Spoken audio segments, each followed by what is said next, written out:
Hi, handbook ട്യൂട്ട്സിന്റെ പുതിയൊരു വീഡിയോയിലേക്ക് എല്ലാവർക്കും സ്വാഗതം. ഞാൻ ഐശ്വര്യ. ഇന്ന് നമ്മൾ 3ds Max സോഫ്റ്റ്വെയർ സ്റ്റാർട്ട് ചെയ്യാണ്. ഇന്നിപ്പം ഇൻട്രൊഡക്ഷൻ ആണ്, യൂസർ ഇന്റർഫേസ് ആണ് ഇന്ന് നമ്മൾ നോക്കുന്നത്. സൺഡേസിലായിരിക്കും 3ds Maxന്റെ വീഡിയോസ് ഉണ്ടാവുക. പിന്നെ AutoCAD, 3ds Max plus VRAY, SKETCHUP plus VRAY ഈ സോഫ്റ്റ്വെയർസിന് ഓൺലൈൻ ക്ലാസ്സസ് അവൈലബിൾ ആണ്. കൂടുതൽ ഡീറ്റെയിൽസിന് വേണ്ടി താഴെ ഡിസ്ക്രിപ്ഷൻ ബോക്സിൽ കോൺടാക്ട് ഡീറ്റെയിൽസ് കൊടുത്തിട്ടുണ്ട്. നോക്കുക.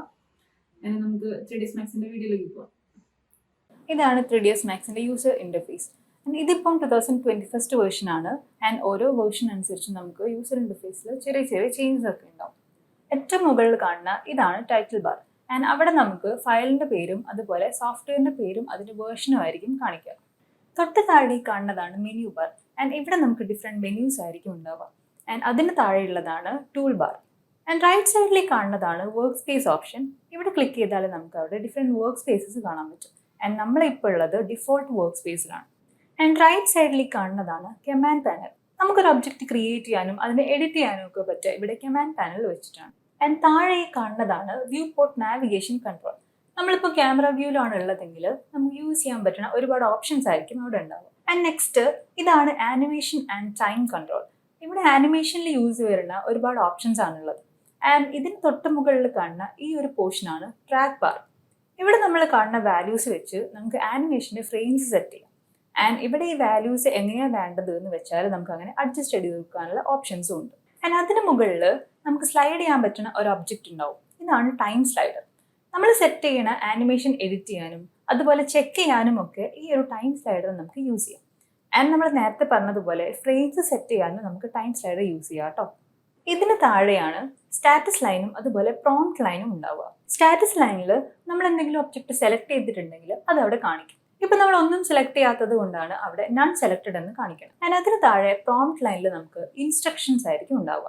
നമ്മളിപ്പോൾ ഒരു ടൂൾ സെലക്ട് ചെയ്താലോ അല്ലെങ്കിൽ എന്തെങ്കിലും സെലക്ട് ചെയ്തിട്ടുണ്ടെങ്കിലോ നെക്സ്റ്റ് നമുക്ക് അതിൽ എന്താണോ ചെയ്യാൻ പറ്റുക അതായിരിക്കും നമുക്ക് അവിടെ ഇൻസ്ട്രക്ഷൻ ആയിട്ട് കാണിക്കാം. ഫോർ എക്സാമ്പിൾ ഇപ്പൊ ഇവിടെ പറയുന്നത് click or drag to select object എന്നാണ്. അങ്ങനെ ഓക്കെ. ഇതാണ് നമ്മുടെ വ്യൂ പോർട്ട്സ്.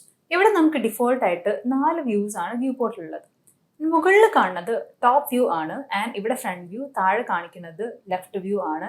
ഇതാണ് പെർസ്പെക്റ്റീവ് വ്യൂ. ഇതൊക്കെ നമുക്ക് ചേഞ്ച് ചെയ്ത് കൊടുക്കാൻ പറ്റും ഏതൊക്കെ വ്യൂസ് ആണ് നമുക്ക് അവിടെ വേണ്ടത്. വ്യൂ പോർട്ട്സ് ഇങ്ങനെ അറേഞ്ച് ചെയ്യുന്നതിന് നമ്മൾ ലേ ഔട്ട് എന്നാണ് പറയുന്നത്. 3ds Maxലെ ഡിഫോൾട്ട് ലേ ഔട്ട് ആണിത്. നമുക്ക് ലേ ഔട്ട് ചേഞ്ച് ചെയ്യാൻ ഒരുപാട് മെത്തേഡ്സ് ഉണ്ട്. മെനു ബാറിൽ വ്യൂസിൽ വന്നാൽ വ്യൂ പോർട്ട് കോൺഫിഗറേഷൻ ഓപ്ഷൻ ഉണ്ടാവും. വ്യൂ പോർട്ട് കോൺഫിഗറേഷനിൽ ലേ ഔട്ട് ടാബ് എടുക്കുക. ലേ ഔട്ട് ടാബിൽ പോയി കഴിഞ്ഞാൽ 14 ലേ ഔട്ട്സ് ആണ് നമുക്ക് അവിടെ ഉണ്ടാവുക. അതിൽ തന്നെ വ്യൂസ് കാണിച്ചിട്ടുണ്ടാവും top view, front view, left and perspective. ഇതിൽ നമുക്ക് ഏത് ലേ ഔട്ടാണ് വേണ്ടത് എന്ന് വെച്ചാൽ ഇങ്ങനെ സെലക്ട് ചെയ്ത് അത് സെറ്റ് ചെയ്യാൻ പറ്റും. നമ്മളിപ്പോൾ ഇതാണ് സെലക്ട് ചെയ്യണമെന്ന് വെക്കാം. ഇപ്പം നമ്മൾ എടുത്തിരിക്കുന്നത് ടോപ്പ്, ഫ്രണ്ട്, ലെഫ്റ്റ് സൈഡിൽ ഇങ്ങനെയും പെർസ്പെക്റ്റീവ് ഒറ്റൊരു പോർഷൻ ആയിട്ട് ഇങ്ങനെയുമാണ്. ലേ ഔട്ട് നമുക്ക് ഇതാണ് വേണ്ടതെന്നാണെങ്കിലും നമുക്ക് ചിലപ്പോൾ വ്യൂസ് ഡിഫറെൻ്റ് ആയിട്ട് വേണ്ടി വരും. അപ്പോൾ ഇവിടെ ജസ്റ്റ് ക്ലിക്ക് ചെയ്താൽ ഏതൊക്കെ വ്യൂസ് നമുക്ക് അവിടെ സെറ്റ് ചെയ്ത് കൊടുക്കാൻ പറ്റും അത് നമുക്ക് ലിസ്റ്റ് ചെയ്ത് കാണിക്കും. ഇവിടെ നമുക്കത് ഈസിയായി സെലക്ട് ചെയ്ത് സെറ്റ് ചെയ്യുകയും ചെയ്യും. ഇതിപ്പോൾ പെർസ്പെക്റ്റീവ് എന്നുള്ളത് ഫ്രണ്ട് ആക്കി മാറ്റണം എന്നാണെങ്കിൽ ഫ്രണ്ട് ഓപ്ഷൻ ക്ലിക്ക് ചെയ്ത് കഴിഞ്ഞാൽ നമുക്ക് അവിടെ വ്യൂ ചേഞ്ച് ആയിട്ടുണ്ടാവും. അപ്ലൈ കൊടുക്കുക, ഓക്കെ കൊടുക്കുക. ഇപ്പം നമ്മളവിടെ കൊടുത്തതിനനുസരിച്ച് ടോപ്പ്, ഫ്രണ്ട്, ലെഫ്റ്റ് ഇവിടെയും നമ്മൾ മാറ്റിയ ഫ്രണ്ട് വ്യൂ ആയിട്ട് ഇവിടെയും വന്നിട്ടുണ്ടാവും. ഓക്കെ, നമുക്കിപ്പം ഡിഫോൾട്ട് ലേ ഔട്ടിൽ തന്നെ സെറ്റ് ചെയ്യാം. നേരത്തെ നമ്മൾ അവിടെ വ്യൂ ചേഞ്ച് ചെയ്ത് കൊടുത്തതുകൊണ്ടാണ് ഇവിടെ ഇപ്പോൾ വ്യൂ മാറി ഫ്രണ്ട് വ്യൂ ആയിട്ട് വന്നിട്ടുള്ളത്. ഇവിടെ ക്ലിക്ക് ചെയ്യുക, പെർസ്പെക്റ്റീവ് ആയിട്ട് തന്നെ നമുക്ക് മാറ്റി കൊടുക്കുക, അപ്ലൈ, ഓക്കെ. നമ്മൾ സെലക്ട് ചെയ്ത ലേ ഔട്ടാണ് നമുക്കിവിടെ വ്യൂ പോർട്ട് ലേ ഔട്ടിൽ കാണിക്കാം. വ്യൂ പോർട്ട് ലേ ഔട്ടിൻ്റെ തൊട്ട് മുകളിൽ നമുക്ക് പുതിയ ലേ ഔട്ട് ക്രിയേറ്റ് ചെയ്ത് കൊടുക്കാനുള്ള ഓപ്ഷനാണുള്ളത്. ജസ്റ്റ് ക്ലിക്ക് ചെയ്താൽ നമുക്ക് അവിടെ പുതിയ ലേ ഔട്ട് ഏതാ സെറ്റ് ചെയ്യേണ്ടതെന്ന് വെച്ചാൽ സെലക്ട് ചെയ്ത് കൊടുക്കാം. ഞാനിപ്പം ഇതാണ് കൊടുക്കണം. ജസ്റ്റ് ക്ലിക്ക് ചെയ്താൽ നെക്സ്റ്റ് ലേ ഔട്ട് അവിടെ നമുക്ക് സെറ്റ് ആയിട്ടുണ്ടാവും. ലേ ഔട്ട് സ്വിച്ച് ചെയ്ത് വർക്ക് ചെയ്യാൻ നമുക്ക് ഈ ഒരു ഓപ്ഷൻ യൂസ് ചെയ്യാം. ഈ ലേ ഔട്ട് നമുക്ക് ഡിലീറ്റ് ചെയ്യണമെന്നാണെങ്കിൽ ജസ്റ്റ് റൈറ്റ് ക്ലിക്ക് ചെയ്താൽ അവിടെ നമുക്ക് ഡിലീറ്റ് ടാബ് ഓപ്ഷനും ഉണ്ടാവും. നമുക്ക് വ്യൂ ഒന്ന് കറക്റ്റായി മനസ്സിലാക്കാൻ വേണ്ടിയിട്ട് ഞാനിവിടെ ഒരു ഒബ്ജക്റ്റ് കൊടുക്കുന്നുണ്ട്. കമാൻഡ് പാനലിൽ ബോക്സ് ഒബ്ജക്റ്റ് ആണ് ഞാനിവിടെ കൊടുക്കുന്നത്. ഒരു ഒബ്ജക്റ്റ് ക്രിയേറ്റ് ചെയ്യുന്നതൊക്കെ നമുക്ക് ഡീറ്റെയിൽ ആയിട്ട് നോക്കാം കേട്ടോ. ഓക്കെ, അപ്പോൾ ഈ ഒരു ഒബ്ജക്റ്റിന്റെ top view, front view, left view perspective view ആണ് ഇപ്പം നമുക്ക് ലേ ഔട്ടിലുള്ളത്. ഇവിടെ ഇപ്പം നമ്മൾ ലേ ഔട്ട് ചേഞ്ച് ചെയ്താൽ ആ ഡിഫറൻസ് നമുക്ക് അവിടെ കാണാനും പറ്റും. വ്യൂസ് നമുക്ക് ലേ ഔട്ടിൽ മാത്രമല്ല ചേഞ്ച് ചെയ്ത് കൊടുക്കാൻ പറ്റും. ഇവിടെ ഓരോ വ്യൂ പോർട്ടിന്റെ മുകളിലും അതിന്റെ വ്യൂ ഏതാണെന്നും അത് ഏത് വിഷ്വൽ സ്റ്റൈലിലാണ് ഉള്ളതെന്നും നമുക്ക് അവിടെ കാണിച്ചു തരുന്നുണ്ടാവും. ഇപ്പൊ നമ്മൾ ഇവിടെ ഉള്ളത് പെർസ്പെക്റ്റീവ് വ്യൂലാണ്. ജസ്റ്റ് ക്ലിക്ക് ചെയ്താൽ ഇവിടെ എല്ലാ വ്യൂസും നമുക്ക് ലിസ്റ്റ് ചെയ്ത് കാണിക്കും. ആൻഡ് ഇവിടുന്ന് സെലക്ട് ചെയ്ത് നമുക്കത് ഈസി ആയിട്ട് ചേഞ്ച് ചെയ്ത് കൊടുക്കാവുന്നതേ ഉള്ളൂ. ആൻഡ് നമുക്കിവിടെ വ്യൂസ് ആയിട്ട് ഇപ്പോൾ ഉള്ളത് perspective, front, top, left views അല്ലേ. ആൻഡ് ഈ വേർഡ്സിന്റെ ഫസ്റ്റ് ലെറ്റർ ടൈപ്പ് ചെയ്ത് കൊടുത്താലും നമുക്ക് വ്യൂ ആയിട്ട് അത് ചേഞ്ച് ചെയ്ത് കൊടുക്കാൻ പറ്റും. ഒരു വ്യൂ പോർട്ട് ആക്റ്റീവ് ആക്കിയിട്ടാണ് നമ്മൾ അതിൽ എന്തെങ്കിലും ആക്ഷൻസ് കൊടുക്കുക. ആൻഡ് ജസ്റ്റ് ക്ലിക്ക് ചെയ്താൽ നമുക്ക് അവിടെ മനസ്സിലാവും ഏത് വ്യൂ പോർട്ടാണ് ആക്റ്റീവ് ആയിട്ടുള്ളത്. ഒരു ബോർഡർ ആയിട്ട് അവിടെ ഒരു ഓറഞ്ച് കളറായിട്ട് കാണിക്കും. ആൻഡ് ഇപ്പം നമ്മൾ ഈ വ്യൂ പോർട്ടാണ് ആക്റ്റീവ് ആക്കിയത്. ആൻഡ് ഇവിടെ നമ്മൾ ടി ടൈപ്പ് ചെയ്യുകയാണെങ്കിൽ അത് നമുക്ക് ടോപ്പ് വ്യൂ ആയിട്ട് മാറും. ആൻഡ് അതുപോലെ തന്നെ ഇപ്പം നമ്മൾ L ആണ് കൊടുക്കണമെങ്കിൽ അവിടെ നമുക്ക് ലെഫ്റ്റ് വ്യൂ ആയിട്ട് കിട്ടും. പെർസ്പെക്റ്റീവിന് P ആണ്. P ടൈപ്പ് ചെയ്താൽ അത് നമുക്ക് പെർസ്പെക്റ്റീവ് ആയിട്ട് കിട്ടും. താഴെയുള്ളതും മുകളിലുള്ളതും പെർസ്പെക്റ്റീവ് വ്യൂ തന്നെയാണ്. വിഷ്വൽ സ്റ്റൈലിലുള്ള ചേഞ്ച് കൊണ്ടാണ് നമുക്ക് അവിടെ രണ്ട് ടൈപ്പായിട്ട് കാണുന്നത്. ഇവിടെ പെർസ്പെക്റ്റീവിലുള്ള വിഷ്വൽ സ്റ്റൈൽ ഡിഫോൾട്ട് ഷെയ്ഡിംഗ് ആണ്. ആൻഡ് കുറച്ച് മുൻപേയുള്ള വേർഷൻസിൽ ഷെയ്ഡഡ്, റിയലിസ്റ്റിക് എന്നൊക്കെ ആയിട്ടായിരിക്കും ഉണ്ടാവുക. ആൻഡ് ഇവിടെ നമുക്ക് സോളിഡ് കളറിലായിരിക്കും കാണാൻ പറ്റും. ആൻഡ് നമ്മൾ ഇവിടെയൊക്കെ കാണുന്ന വിഷ്വൽ സ്റ്റൈൽ വയർ ഫ്രെയിം ആണ്. ആൻഡ് ഇവിടെ എഡ്ജസ് അല്ലെങ്കിൽ സെഗ്മെന്റ്സ് മാത്രമായിട്ടായിരിക്കും നമുക്ക് കാണാൻ പറ്റും. ഈ വിഷ്വൽ സ്റ്റൈൽസ് നമുക്ക് ചേഞ്ച് ചെയ്യാൻ പറ്റും. മുകളിൽ ഡിഫോൾട്ട് ഷെയ്ഡിംഗ് എന്നുള്ളതിൽ ക്ലിക്ക് ചെയ്യുക. ഡിഫറെൻറ്റ് വിഷ്വൽ സ്റ്റൈൽസ് നമുക്ക് അവിടെ ഉണ്ടാവും. ആൻഡ് നമുക്ക് ഇഷ്ടമുള്ള വിഷ്വൽ സ്റ്റൈൽ അവിടെ സെറ്റ് ചെയ്ത് കൊടുക്കാം. ഇവിടെ നമുക്ക് വയർ ഫ്രെയിം ആണ് വേണ്ടതെങ്കിൽ wire frame over ride option കൊടുക്കാം. ദെൻ നമുക്കിത് വയർ ഫ്രെയിം ആയിട്ട് കിട്ടിയിട്ടുണ്ടാവും. ഇനി ഇവിടെ നമുക്ക് വിഷ്വൽ സ്റ്റൈൽ മാറ്റണം എന്നാണെങ്കിൽ ഇതുപോലെ തന്നെ ചേഞ്ച് ചെയ്ത് കൊടുക്കാം. And F3 function key use ചെയ്തിട്ട് നമുക്ക് wire frame to default shading to wire frame visual styles change ചെയ്ത് കൊടുക്കാൻ പറ്റും.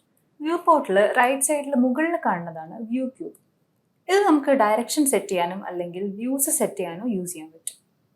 ആൻഡ് ഓരോ വ്യൂ പോർട്ടിലും അത് ഏതാണ് വ്യൂ നമുക്ക് അവിടെ കാണിച്ചു തരും. ഇവിടെ ഇപ്പം ഫ്രണ്ട് വ്യൂ ആയതുകൊണ്ട് ഫ്രണ്ട് എന്നാണുള്ളത്. ആൻഡ് ഇതിൽ 4 ഡയറക്ഷൻസിലേക്കും ആരോ ഉണ്ടാവും. ജസ്റ്റ് ആരോ ക്ലിക്ക് ചെയ്താൽ നമുക്ക് ആ ഒരു വ്യൂ ആയിരിക്കും അവിടെ സെറ്റ് ആവും. നമ്മുടെ വ്യൂ പോർട്ടിൽ ബാക്ക്ഗ്രൗണ്ടിൽ കാണുന്ന വെർട്ടിക്കൽ ആൻഡ് ഹൊറിസോണ്ടൽ ലൈൻസ് ആണ് ഗ്രിഡ്. ആൻഡ് 3ds Maxൽ നമ്മൾ ഗ്രിഡ് ഓഫ് ചെയ്യാനും ഓൺ ചെയ്യാനും G ആണ് ഷോർട്ട് കട്ട് കീ ആയിട്ട് യൂസ് ചെയ്യുക. ആൻഡ് നമ്മൾ ഏത് വ്യൂ പോർട്ടാണോ ആക്റ്റീവ് ആക്കി വെച്ചിട്ടുള്ളത് ആ വ്യൂ പോർട്ടിലെ ഗ്രിഡ് ആയിരിക്കും നമുക്ക് ഓഫ് ചെയ്യാനും ഓൺ ചെയ്യാനും പറ്റും. ആൻഡ് നെക്സ്റ്റ് വൺ സൂം ആണ്. സൂമിന്റെ ഷോർട്ട് കട്ട് കീ Z ആണ്. നമ്മളിപ്പം ഒബ്ജക്റ്റിനെ ഒന്നും സെലക്ട് ചെയ്യാതെ Z ക്ലിക്ക് ചെയ്യുകയാണെങ്കിൽ നമ്മുടെ വ്യൂ പോർട്ടിൽ എന്തൊക്കെ ഒബ്ജക്ട്സ് ഉണ്ടോ അത് കംപ്ലീറ്റ്ലി കാണുന്ന രീതിയിലായിരിക്കും നമുക്ക് വ്യൂ പോർട്ട് സെറ്റ് ആവും. നമ്മൾ വേറൊരു ഒബ്ജക്റ്റും കൂടെ ഇവിടെ കൊടുക്കാൻ പോകും. ആൻഡ് ഇനി നമ്മൾ Z ക്ലിക്ക് ചെയ്യുകയാണെങ്കിൽ ഇപ്പോഴുള്ള കംപ്ലീറ്റ് ഒബ്ജക്ട്സ് കാണുന്ന രീതിയിലായിരിക്കും നമുക്ക് അവിടെ വ്യൂ പോർട്ട് സെറ്റ് ആവും. ആൻഡ് ഓരോ വ്യൂ പോർട്ടിലും നമുക്ക് സെപ്പറേറ്റ് ആയിട്ട് തന്നെ ഇങ്ങനെയുള്ള ടൂൾസ് യൂസ് ചെയ്യാം. ഇനി നമ്മളൊരു ഒബ്ജക്റ്റ് സെലക്ട് ചെയ്തിട്ടാണ് സൂം ടൂൾ യൂസ് ചെയ്യണമെങ്കിൽ ആ ഒരു ഒബ്ജക്റ്റ് ആയിരിക്കും നമുക്ക് സൂം ആവുക. ഇപ്പം നമ്മൾ ലേഔട്ടിൽ 4 വ്യൂസ് കൂടിയാണ് വെച്ചിട്ടുള്ളത്. ആൻഡ് ഇതിൽ ഏതെങ്കിലും ഒരു വ്യൂ നമുക്ക് മാക്സിമൈസ് ചെയ്യാൻ വേണ്ടിയിട്ട് Alt+W ഷോർട്ട് കട്ട് കീ നമുക്ക് യൂസ് ചെയ്യാം. ഇപ്പം നമുക്ക് ഇതാണ് മാക്സിമൈസ് ചെയ്യേണ്ടതെന്നുണ്ടെങ്കിൽ ആ വ്യൂ പോർട്ട് ആക്റ്റീവ് ആക്കുക, എന്നിട്ട് Alt+W ക്ലിക്ക് ചെയ്യാം. ആൻഡ് തിരിച്ച് നമ്മുടെ പഴയ ലേഔട്ടിലെത്താനും Alt+W തന്നെ കൊടുത്താൽ മതി. നമ്മളിവിടെ വ്യൂ പോർട്ട് മാക്സിമൈസ് ചെയ്യുമ്പം ഇവിടെ വ്യൂ പോർട്ട് ലേഔട്ടിലും ആ ഒരു ലേഔട്ട് ചേഞ്ച് ആയിട്ടുണ്ടാവും. ആൻഡ് ഇവിടെ താഴെ നമുക്ക് 2 ഓപ്ഷൻസ് ഉണ്ട്. ഐസൊലേറ്റ് സെലക്ഷനും അതുപോലെ സെലക്ഷൻ ലോക്ക് ടോഗിളും. ഐസൊലേറ്റ് സെലക്ഷൻ എന്ന് വെച്ചാൽ നമ്മൾ ഏതെങ്കിലും ഒബ്ജക്റ്റ് അല്ലെങ്കിൽ ഒബ്ജക്ട്സ് സെലക്ഷനിൽ വെച്ചിട്ടുണ്ടെങ്കിൽ ആ ഒരു ഒബ്ജക്റ്റ് മാത്രം നമുക്ക് വിസിബിൾ ആവുന്ന രീതിയിൽ സെറ്റ് ചെയ്യാൻ പറ്റും. അതിനുവേണ്ടിയാണ് നമ്മൾ ഐസൊലേറ്റ് ചെയ്യുക. Alt+Q ആണ് ഐസൊലേറ്റിന്റെ shortcut key. Next one lock toggle ആണ്. ഒബ്ജക്റ്റ് അല്ലെങ്കിൽ ഒബ്ജക്ട്സ് നമ്മൾ സെലക്ഷനിൽ വെച്ചിട്ട് ഈ ലോക്ക് യൂസ് ചെയ്യുകയാണെങ്കിൽ ആ ഒരു ഒബ്ജക്റ്റിന്റെ സെലക്ഷൻ നമുക്ക് ലോക്ക് ആയി കിട്ടും. വേറൊരു ഒബ്ജക്റ്റ് നമുക്ക് ആ സമയത്ത് സെലക്ട് ചെയ്യാൻ പറ്റില്ല. ആൻഡ് Ctrl+Shift+N ആണ് shortcut key. Space bar click ചെയ്താലും നമുക്ക് അവിടെ ഈ ഒരു ഓപ്ഷൻ വരുന്നുണ്ടോ. ലോക്ക് സെലക്ഷൻ നമുക്ക് അവിടെയും ആക്സസ് ചെയ്യാം. അപ്പം ഇന്നത്തെ വീഡിയോ നിങ്ങൾക്ക് യൂസ്ഫുൾ ആയി എന്ന് വിചാരിക്കുന്നു. നിങ്ങൾക്ക് എന്തെങ്കിലും ഡൗട്ട്സ് ഒക്കെ ഉണ്ടെങ്കിൽ അതും പിന്നെ ഫീഡ്ബാക്സും ഒക്കെ നമ്മളെ അറിയിക്കുക.